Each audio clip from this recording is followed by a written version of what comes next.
Assalamualaikum warahmatullahi wabarakatuh. Halo semuanya, kami sini akan melakukan podcast yang bertujuan untuk melengkapi tugas dari mata kuliah pengantar industri perkebunan Dengan dosen pengampu Bapak Arif Ika. Baik, sebelumnya kami akan perkenalkan diri bersama dengan tema kami. Saya Elka. Perkenalkan, nama saya Elka Wilia Faiza dengan NIM 24241010 dengan minat SMPKS BPD-PKS. Nah, saya akan membawakan tema inovasi dan teknologi di perkebunan kelapa sawit. Nah, lanjut Pak Halid. Baik, saya dengan Halid Dimas Kijapa dengan NIM 24241011 minat SMPKS BPD-PKS membawakan tema yang berjudul Inovasi penelitian di perkebunan kelapa sawit untuk menjawab tantangan dan meningkatkan keberlanjutan. Wah, kayaknya tema dari Pak Halid ini sangat menarik ya. Boleh nggak Pak Halid menjelaskan terlebih dahulu bagaimana dengan tema Pak Halid ini? Baik, yang kita tahu, industri kelapa sawit merupakan sektor penting bagi perekonomian Indonesia karena kontribusinya yang signifikan terhadap ekspor, lapangan kerja, serta pengelolaan minyak nabati. Namun, industri ini menghadapi tantangan besar seperti keberlanjutan, dampak lingkungan, perubahan iklim, dan persaingan di pasar global. Untuk mengatasinya, berbagai inovasi telah diterapkan seperti pemulihan unggul dengan teknik molekuler dan cloning untuk menghasilkan bibit yang berkualitas tinggi. Selain itu, pertanian presisi dengan memanfaatkan sektor canggih dan satelit membantu petani memantau kondisi tanaman secara real time. Inovasi juga dilakukan di sektor hilir melalui pengelolaan produk turunan kelapa sawit, termasuk biodiesel, eleokimia, kosmetik, serta pemanfaatan limbah seperti tandan kosong dan cangkang. Dalam aspek keberlanjutan, fokus utama dalam pengelolaan lahan ramah lingkungan dan penerapan konsep agroforestik untuk meningkatkan biodiversitas.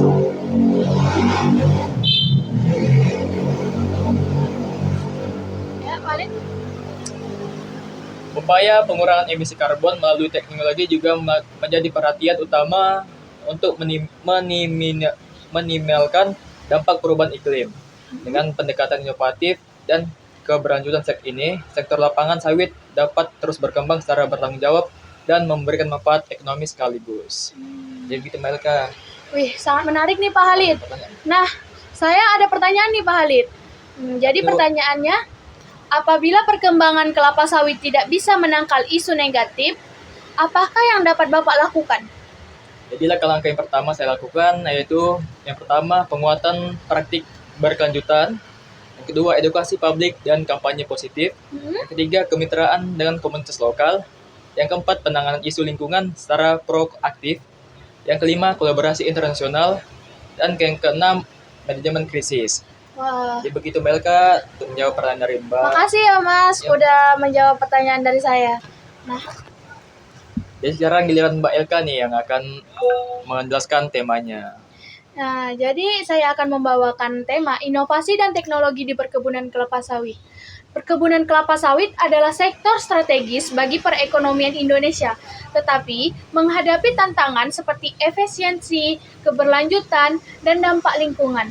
Inovasi seperti pemulihan tanaman unggul, pertanian presisi dengan menggunakan drone, IoT, GIS, pengolahan limbah menjadi energi terbarukan, dan blockchain telah diterapkan untuk meningkatkan produktivitas dan transparansi. Keberlanjutan menjadi prioritas melalui agroforestry, pengurangan emisi karbon, dan pengelolaan lahan ramah lingkungan. Tantangan dari segala inovasi ini adalah tantangan biaya tinggi dan kurangnya tenaga kerja terlatih di atas dengan pelatihan, inisiatif pemerintah, serta adopsi teknologi secara bertahap. Integrasi teknologi canggih seperti AI dan blockchain menjanjikan masa depan sektor kelapa sawit yang lebih efisiensi, produktif, dan berkelanjutan. Jadi seperti itu Pak Halid dari materi yang saya bahas ini. Oke, saya punya pertanyaan nih Mbak Elka. Jadi apa solusi dari biaya tinggi dan tenaga kerja terlatih dalam implementasi teknologi di perkebunan kelapa sawit? Oke, pertama ya, saya akan membahas solusi untuk biaya tinggi. Nah, untuk biaya tinggi ini menurut saya solusinya adalah peningkatan skala operasi. Investasi teknologi dapat lebih terjangkau jika diterapkan pada skala besar, sehingga biaya per unit produksi menjadi lebih rendah. Kedua, dukungan pemerintah dan insentif.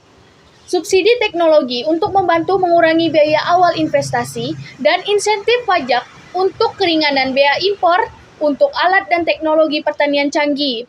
Nah, yang ketiga, kerjasama dan kemitraan. Perusahaan perkebunan dapat bermitra dengan institusi penelitian, penyedia teknologi untuk pemerintah untuk berbagi biaya pengembangan dan implementasi teknologi. Nah, untuk kedua, solusi untuk kurangnya tenaga kerja terlatih.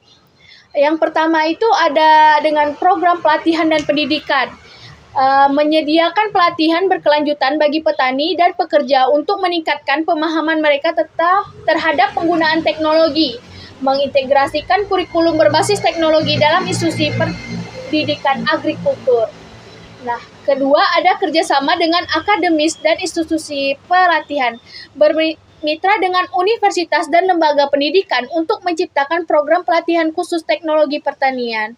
Dengan strategi ini, biaya implementasi teknologi dapat ditekan dan tenaga kerja dapat diberdayakan untuk mendukung keberlanjutan industri perkebunan kelapa sawit. Seperti itu, Pak Halid. Oke, baik. Sekarang cukup menarik ya.